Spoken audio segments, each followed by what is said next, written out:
So, guys, I'm guessing most of us have heard about this change in OSAP policy.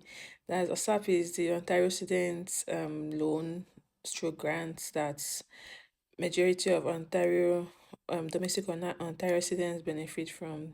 Domestic, I mean, permanent residents and citizens. It's kind of hits me hard. Like it brings a lot of questions to my head.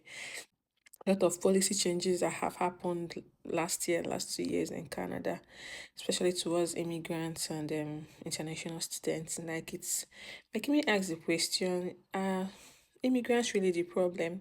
Because even just posting videos online, you see all these people that have been here attacking you for no reason, go back home, leave our country, do this and do that. Okay, first of all, this OSAP funding policy change is going to affect a lot of things because one, most students here are not able to foot the bills on their own.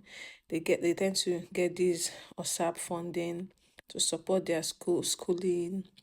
Then the grants is like free money that supports you.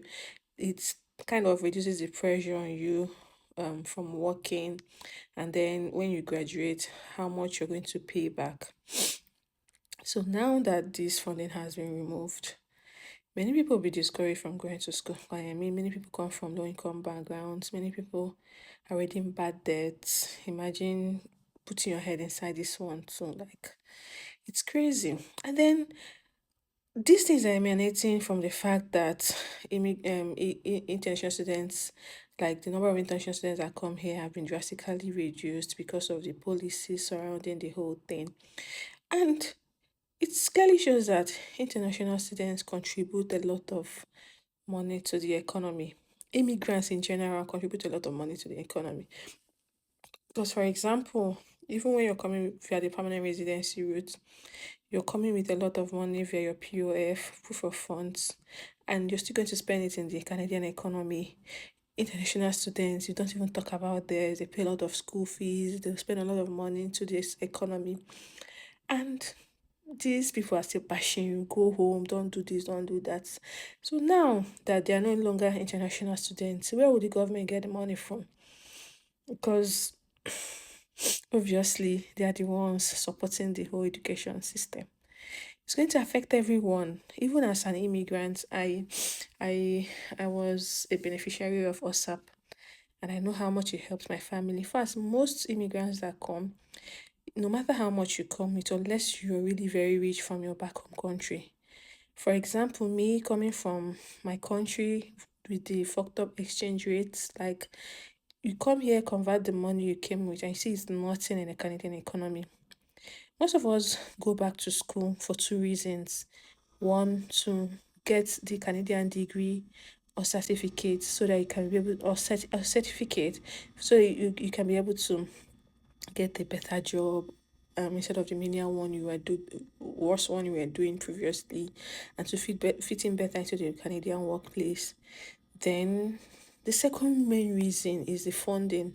The fact I'm speaking from like a real life scenario. Most people are attest to this. If you're being true to yourself, that money helps a lot. It helps you with a lot of things as a newcomer. Because how long would the proof of fund you came with take you? No matter how much you come with, 6 months, everything is gone. With the exorbitant house rents, the high grocery fees, and all of these things. These OSAP grants help a lot, especially when you have children, when you're married, when you're in a common law relationship. It helps a lot. It helps you offset a lot of, some people even go as far as buying their first cars, because when you're with children, you need a car to move around. Because the Canadian winter is not for the weak. Oh. Moving around the winter, even as a single person, it's crazy. Not to talk of when you have children or maybe when you have a newborn. It's really saddening. I hope the premier has mercy and everything this, because it's going to affect a lot of things. The immigrants coming, newer immigrants coming will find it harder to settle in. Then the domestic students here, a lot of people don't even have the money. A lot of people are in bad debts. How are they going to cope going to school? This will discourage people from going to school. And then a society that has very less educated people, it's heading for doom. I don't know. This is my 2 cents.